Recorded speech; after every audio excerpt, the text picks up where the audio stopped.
Bonjour à toutes et à tous et bienvenue sur ce nouvel épisode de Géographica, le podcast qui parle de l'Afrique.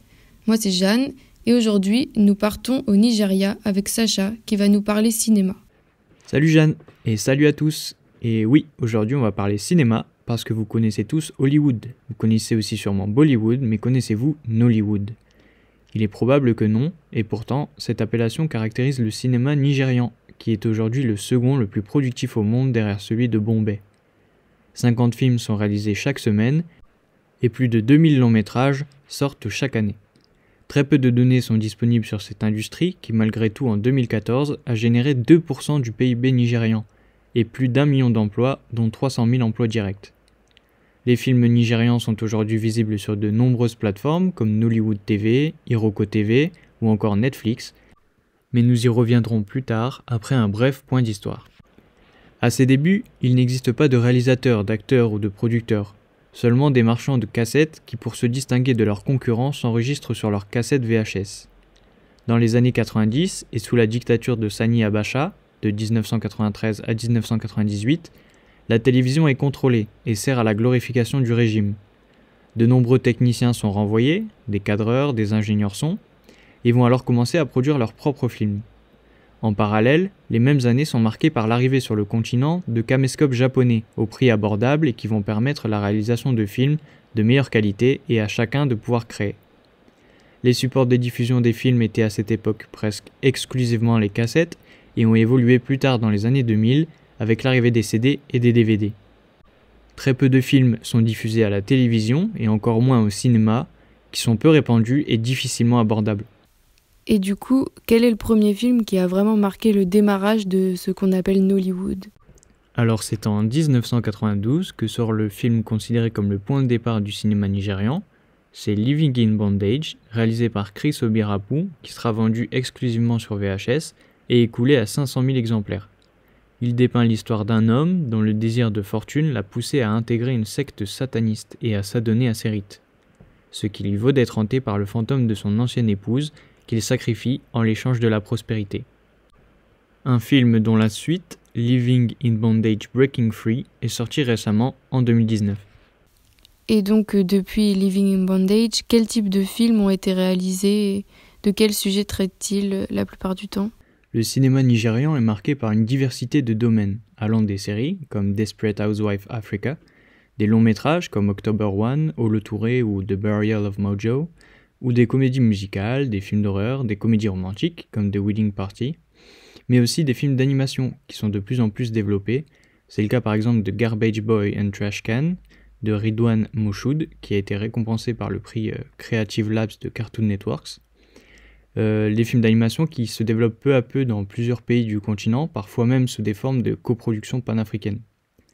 Ces films et séries permettent de diffuser des sujets de société comme la place des femmes, l'ascension sociale, ou encore le rapport tradition-modernité, mais aussi de montrer la réalité nigériane loin des clichés de la violence qui sont souvent mis en avant dans les films occidentaux à propos du Nigeria.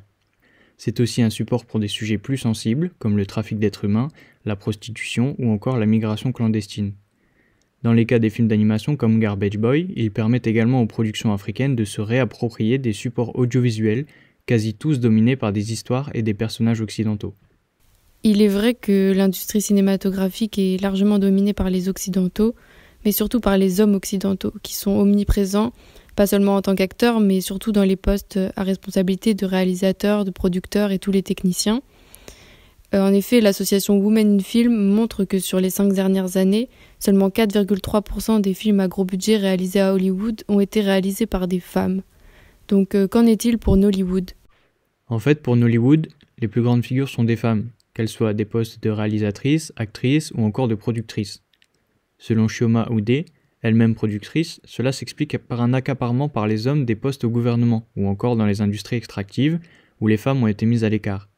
Elles ont alors choisi d'investir des milieux nouveaux comme le cinéma, la mode ou encore le commerce.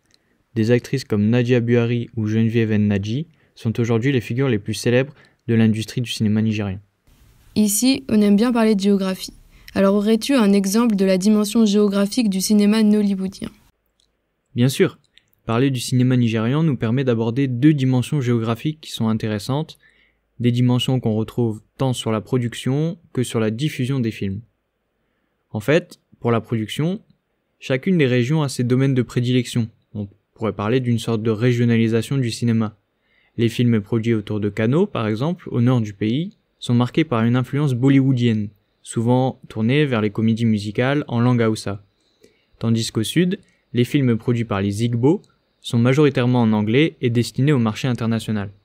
Du point de vue de l'exportation et des différentes échelles de diffusion du cinéma, on a d'abord une diffusion qui se fait à l'échelle du Nigeria, avec des films dans plusieurs langues locales, en Yoruba, en Hausa, en Edo, mais aussi dans les pays frontaliers où on peut trouver les mêmes langues.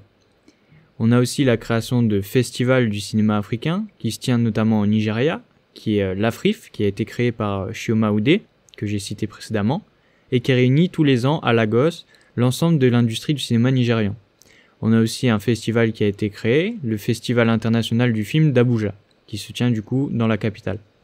On a une dimension continentale aussi, avec l'utilisation de plateformes de diffusion à l'échelle du continent, comme par exemple Iroko TV, qui en plus sont des structures qui investissent de plus en plus dans les productions. On a aussi une diffusion à travers des supports classiques, comme les cassettes ou les DVD, qui se diffusent à travers les pays du continent. Au-delà, le cinéma nollywoodien a pris une dimension mondiale, premièrement au travers de la diaspora nigériane, puis avec de plus en plus de réalisations en anglais, afin de promouvoir et diffuser les films à travers le monde. Au-delà de la diversification des langues, c'est aussi la diversification des supports qui a permis à Nollywood de s'exporter.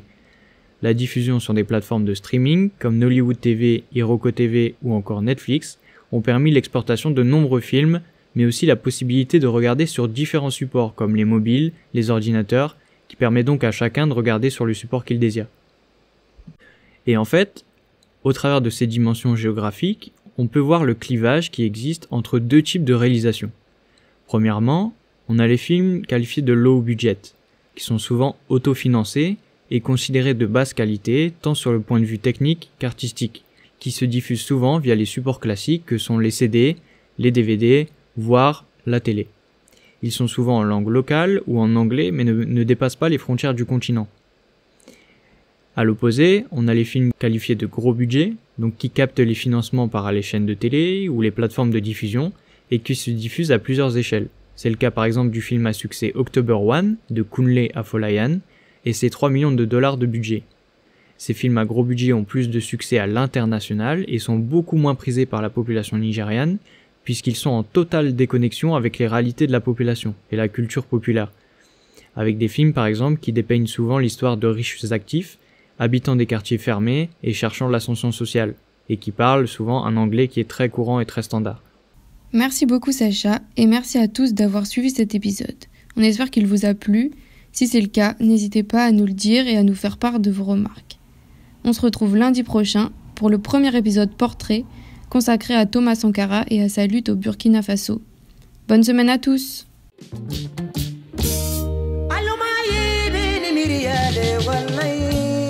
Caminando